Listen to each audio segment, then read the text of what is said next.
Hello दोस्तों, आज का जो टॉपिक है वो पाचन तंत्र।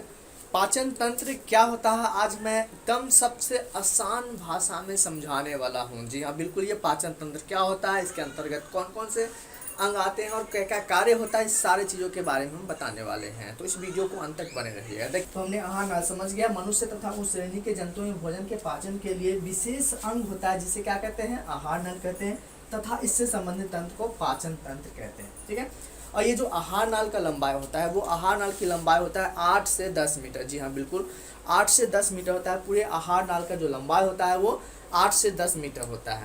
आहार नाल जो होता है वो मुख्य गुहा से मल द्वार तक फैला होता है। आहार नाल की लंबाई 8 से 10 मीटर होता है और यह मुख्यतः मुख्य गुहा से शुरू होकर मल द्वार तक फैला होता है। ठीक है। और याद रखिएगा कि आहार नाल जो होता है, पाचन तंत्र जो होता है, उसमें मात्र 3 चीज़ों का पाचन होता है। आहार नाल में मात्र 3 चीज़ों का पाचन होता है। पहला जो है वो है वसा, दूसरा कार्बोहाइड्रेट और तीसरा प्रोटीन। मतलब 3 चीज़ों का पाचन होता है। वसा, कार्बोहाइड्रेट और प्रोटीन का पाचन होता है। ठीक है। और जैसे जल हो गया, ठीक है, जल हो गया, विटामिन हो गया, खनिज हो गया, ये सब का पाचन नहीं होता। चूँकि ये सब इतना मतलब छोटा होता है, इतना छोटा छोटा होता है ना कि ये खुद मतलब खुद अवशोषित कर लिया जाता है। इतना छोटा होता है कि कोशिका में ऐसे ही मतलब वो अवशोषित हो जाता है। मतलब बहुत छोटा होता है, तो इसको पचाने की कोई आवश्यकता है, जो जल पीते हैं उसको पचाने की कोई आवश्यकता नहीं होता है। बस पाचन 3 चीज़ों का होता है। याद रखिएगा, वसा, कार्बोहाइड्रेट तथा प्रोटीन, इन 3 चीज़ों का ही पाचन होता है और जल, विटामिन तथा खनिज का पाचन नहीं होता है। ठीक है। और आप इसका एक स्क्रीनशॉट ले लीजिए, उसके बाद में आगे बढ़ाते हैं।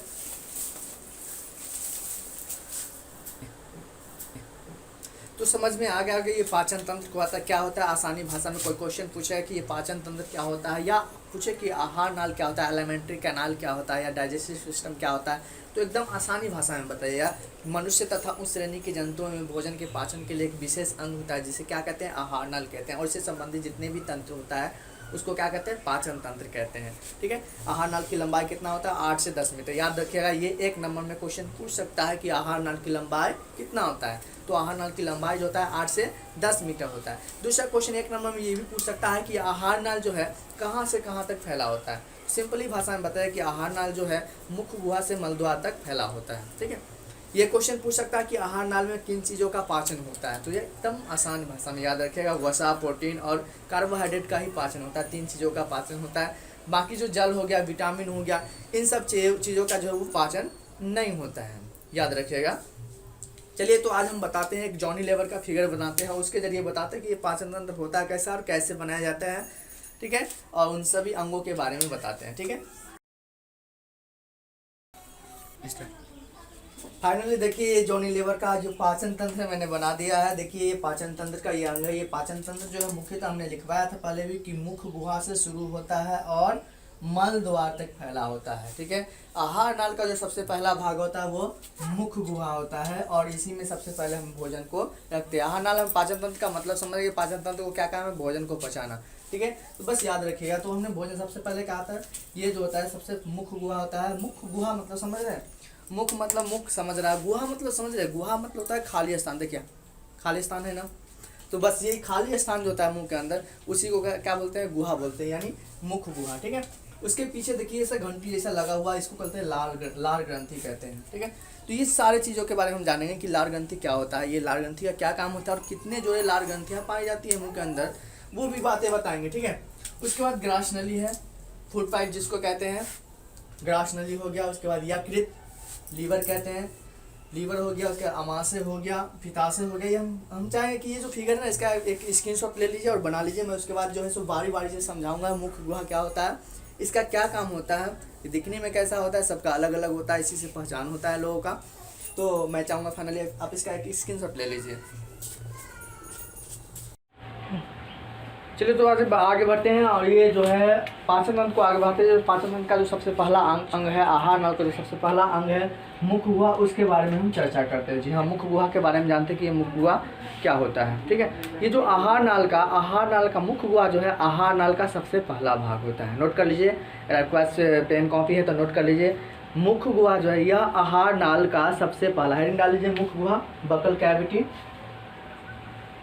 हेडिंग डालिए, मुख्य गुहा बकल कैविटी। नोट कीजिएगा। यह आहार नाल का सबसे पहला भाग होता है। मुख गुहा जो है आहार नाल का सबसे पहला भाग होता है, जो ऊपरी तथा निचली जबड़ों से घिरा होता है। मुख गुहा जो है यह आहार नाल का सबसे पहला भाग होता है, जो ऊपरी तथा निचली जबड़ों से घिरा होता है। ठीक है, मुख गुहा के बारे में नोट कर लिया। मुख गुहा के बारे में, यह आहार नाल का सबसे पहला भाग होता है, जो ऊपरी तथा निचली जबड़ों से घिरा होता है। मुख को बंद करने के लिए 2 मांसल ओठ पाए जाते हैं। मुख को जो है, मुख गुहा को बंद करने के लिए 2 मांसल ओठ पाए जाते हैं। ठीक है, मुख गुहा में जो है देखिए, मुख गुहा के अंदर दांत भी आता है, तो दांत का मैं अलग से एक स्पेशल वीडियो बना दूंगा, क्योंकि दांत का बारे में पूरा डीपली जो है इस वीडियो में अरेंज नहीं हो, वीडियो काफ़ी लंबा हो जाएगा, तो इसलिए मैं दांत का जो है अलग से वीडियो बना दूंगा, दांत क्या क्या होता है इसके बारे में। ठीक है, तो ये समझ गए। मुख गुहा के बारे में कोई पूछे तो बताइए कि यह आहार नाल का सबसे पहला भाग होता है, जो ऊपरी तथा निचली जबड़ों से घिरा होता है। ठीक है, मुख गुहा को बंद करने के लिए 2 मांसल ओठ पाए जाते हैं। और देखिए, मुख गुहा में जो है ना, मुख गुहा में 3 जोड़ी लार ग्रंथियां पाई जाती है। मुख गुहा में 3 जोड़ी लार ग्रंथियां पाई जाती है। देखिए, ये जो लार ग्रंथियां आई हैं, ये जो है ये लार ग्रंथियां आई हैं। तो मुख गुहा में कितनी जोड़ी लार ग्रंथियां पाए थे? 3 जोड़ी लार ग्रंथियां पाई जाती है। याद रखिएगा कि मुख गुहा में कितने जोड़ी लार ग्रंथियां पाए थे, तो जवाब दीजिएगा 3 जोड़ी लार ग्रंथियां पाई जाती हैं। ठीक है, और 3 जोड़ी कौन कौन सा लार ग्रंथि है देखिए, इसमें पहला है पैरोटिड ग्रंथि, दूसरा है सबलिंगुअल ग्रंथि, तीसरा है सबमेंडिबुलर ग्रंथि। ठीक है, ये 3 जोड़ी, पहला जोड़ी का क्या नाम है? पैरोटिड ग्रंथि, दूसरा जोड़ी का नाम है सबलिंगुअल ग्रंथि, तीसरा जोड़ी का नाम है सबमेंडिबुलर ग्रंथि। याद रखिए, मुख गुहा में कितने जोड़ी लार ग्रंथियां पाए थे? तो मुख गुहा में 3 जोड़ी लार ग्रंथियां पाया जाता है। ठीक है, पैरोटिड ग्रंथि, सबलिंगुअल ग्रंथि और सबमेंडिबुलर ग्रंथि। ठीक है, और इसमें 4 प्रकार के एंजाइम्स पाए जाते हैं। तो मुख गुहा में 4 प्रकार के एंजाइम्स पाए जाते हैं। इसमें 4 प्रकार के एंजाइम्स पाए जाते हैं। लार ग्रंथि कितने प्रकार पाए जाते हैं? 4 जोड़ी लार ग्रंथियां, 3 जोड़ी लार ग्रंथियां पाए जाते हैं। और एंजाइम्स पूछे कि कितने एंजाइम्स पाए जाते हैं, तो 4 प्रकार के एंजाइम्स पाए जाते हैं। सबसे पहला है लाइसोजाइम, दूसरा है टाइलिन, तीसरा है डायस्टेज और तीसरा है आलसी होता है। भगवान जानते थे कि इंसान जो होता है थोड़ा सा आलसी होता है और थोड़ा सा जल्दीबाजी में होता है। देखिए, कभी कभी क्या होता है कि कोई सामान जो बाज़ार से सामान खरीद के लाया, फल केला जो भी फल खरीद के लाया, उसको डायरेक्ट मतलब खा जाता है। कोई मतलब सब्जी उब्जी बनाया, उसको वैसे ही मतलब उघाड़े छोड़ देता है, झाँक ढक के नहीं रखता है। तो वैसे स्थिति में क्या होता है, बैक्टीरिया वायरस उस पर अटैक कर जाता है। और बाहर में जो भी फल बिकता है, तो जाहिर सी बात है, फल को ऐसी में रखो तो बेचता नहीं है, ढक्कन में रखे तो कहीं मतलब डब्बा उब्बा में रखे तो बेचता नहीं, वैसे खुले बेचते रहता है। तो उसमें बहुत सारे बैक्टीरिया जम्स वगैरह उस पर चिपक जाते हैं। तो मनुष्य क्या करेगा कि जैसे मतलब मेरा हिस्सा कोई खाना ले, इसीलिए जल्दी में क्या करेगा कि फटाफट खा लेगा। तो वैसे स्थिति से बचने के लिए भगवान ने लाइसोजाइम नामक एंजाइम्स जो है सो बनने के लिए बोला गया। तो ये जो लाइसोजाइम होता है ना, ये जो भी बैक्टीरिया वायरस हम लोग खाते हैं तो मुंह में बेचारा दब जाता है, ये इंतजार करता रहता है, बैक्टीरिया वायरस का ये इंतजार करता रहता है। लाइसोजाइम जो है वो बैक्टीरिया का इंतजार करता है, आ भाई आज तो तुम्हें खाई जाऊँगा, तू क्या खाएगा मुझे। तो उसी जो लाइसोजाइम जो है क्या होता है, जीवाणुनाशी होता है। मतलब भोजन में जो भी जीवाणु चले जाता है, भोजन के साथ में चाहे जो फल के साथ में जो भी जीवाणु चले जाता है, उसको क्या करता है, ये नष्ट कर देता है।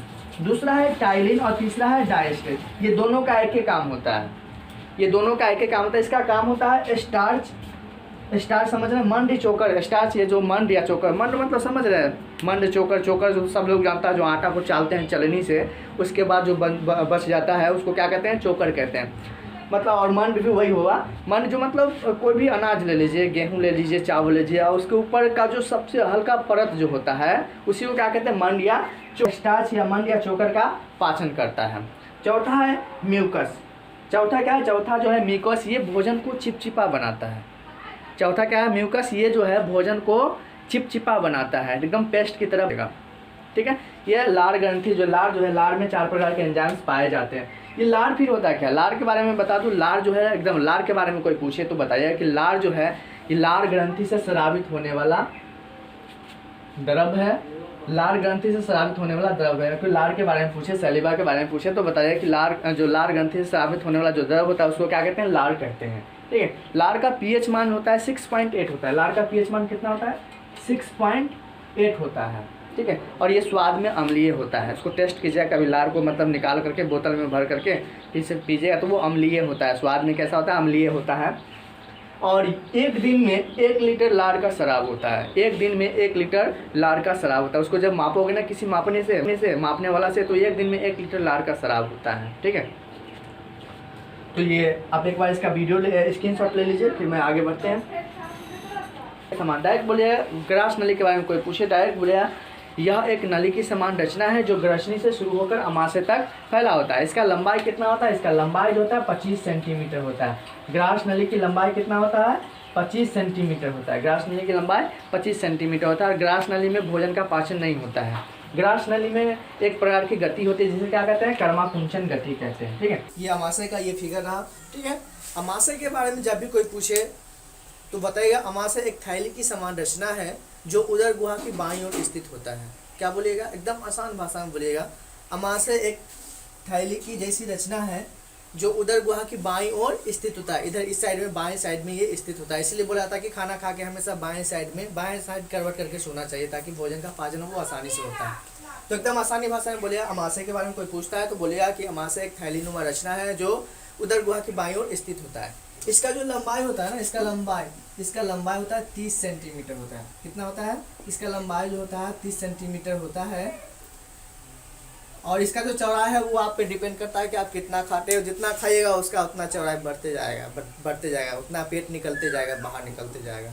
ठीक है, उदर गुहा मतलब समझ रहे हैं? उदर गुहा जो होता है वो जो मतलब बाहर, पेट का जो बाहर वाला हिस्सा होता है उसको बोला जाता है उदर बोला जाता है। जो अंदर वाला जो हिस्सा होता है उसको अमाशय बोला जाता है। जैसे गणेश जी का देख लीजिए, लंबोदर कहा जाता है, यानी जिनका लंबा हो उदर, मतलब जिसका जो बाहर वाला जो हिस्सा है वो काफ़ी ज़्यादा बाहर रहता है, उसको लंबोदर कहा जाता है।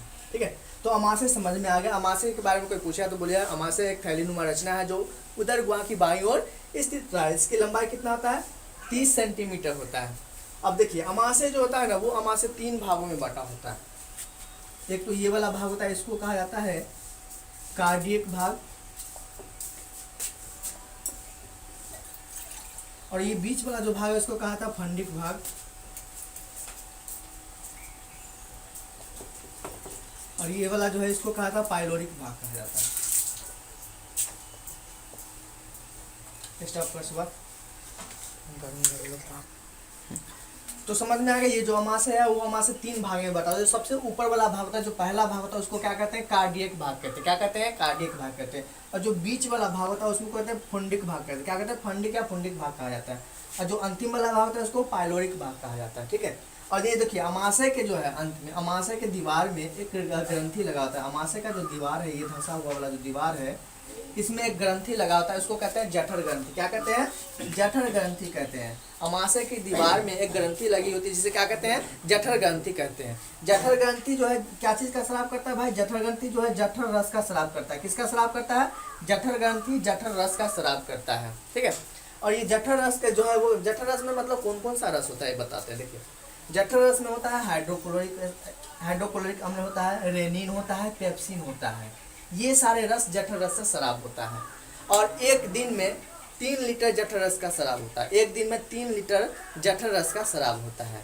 और मैं बता दूं, ये जो अमाशय है, अमाशय में 4 घंटे तक भोजन रुका रहता है। अमाशय में 4 घंटे तक भोजन रुका रहता है। सबसे पहले देखिए, जो अमाशय का जो सबसे पहला भाग है, अमाशय के सबसे पहला भाग जो है, यहाँ से जैसे ही भोजन आता है, मुंह से सना हुआ जो भोजन आता है उसको बोलस कहते हैं। जैसे ही बोलस अमाशय के पहली भाग में आता है, वहाँ से जठर रस क्या करता है? फटाक सिना जो है हाइड्रोक्लोरिक एसिड का स्राव कर देता है। ये हाइड्रोक्लोरिक एसिड क्या है? समझ में आ रहा ना? हाइड्रोक्लोरिक एसिड क्या है? जठर रस है। जठर रस यानी जठर ग्रंथि से स्रावित होने वाला ये एंजाइम है एक तरह का। ठीक है, अम्ल है हाइड्रोक्लोरिक अम्ल।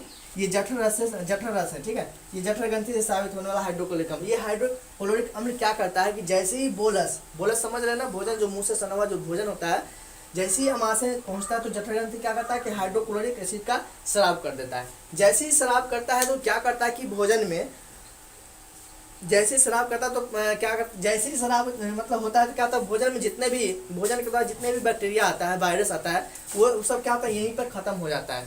जो मुंह में बैक्टीरिया वायरस बच गया था मरने से, वो ससुरा यहाँ आके मर जाता है। ये अमाशय के पहला भाग है उसमें आकर के मर जाता है। ठीक है, उसके बाद देखिए जो तो पहला अमाशय के पहला भाग में पता चल गया, पहला भाग में हाइड्रोक्लोरिक अम्ल का स्राव होता है। हाइड्रोक्लोरिक अम्ल क्या करता है, वो जीवाणुनाशी होता है, जो भोजन के साथ जीवाणु होता है उसको नष्ट करने का काम करता है। ठीक है, दूसरा भाग जो है, दूसरा भाग फंडिक भाग कहता है। फंडिक भाग में कांटे नुमा संरचना होता है। ठीक है, उसको रूजी कहते हैं। ये क्या करता है, भोजन को रोक के रखता है, 4 घंटों तक जो है भोजन को ये रोक के रखता है। ठीक है, और तीसरा भाग है पाइलोरिक। पाइलोरिक भाग ये तीसरा भाग में है। ये यहाँ से जो है जठर रस, यहाँ भी जठर ग्रंथि लगाता है, और यहाँ से जो है 2 तरीके का एंजाइम स्राव होता है। एक होता है रेनिन, एक होता है पेप्सिन सॉरी, एक होता है रेनिन, एक होता है पेप्सिन।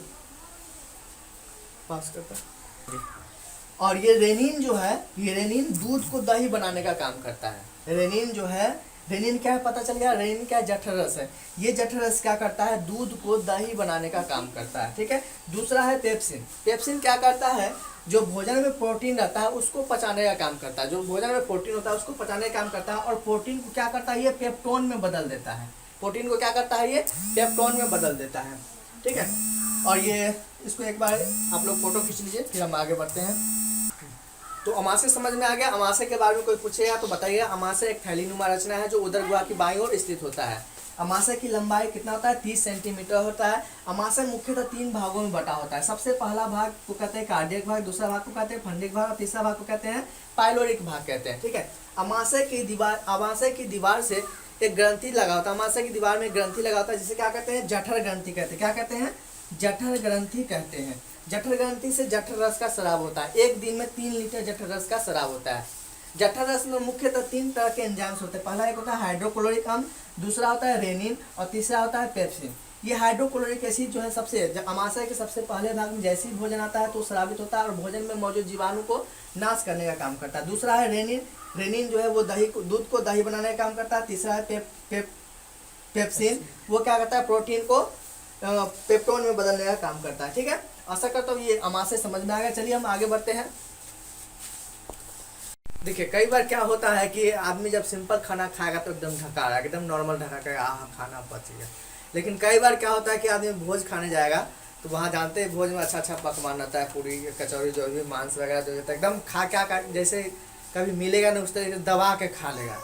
दबा के तो खा लेता है, जब आता है घर पे तो ऐसा ढकार आता है जैसे लग रहा है कि मतलब पूरा मुंह कान सब जहर, मतलब एकदम खट्टा खट्टा टाइप का जहर मतलब ढकार आता है। ठीक है, तो वो क्या होता है कि HCl जो है भोजन को जितना भाई भोजन खाइएगा उसी हिसाब से HCl स्रावित होता है।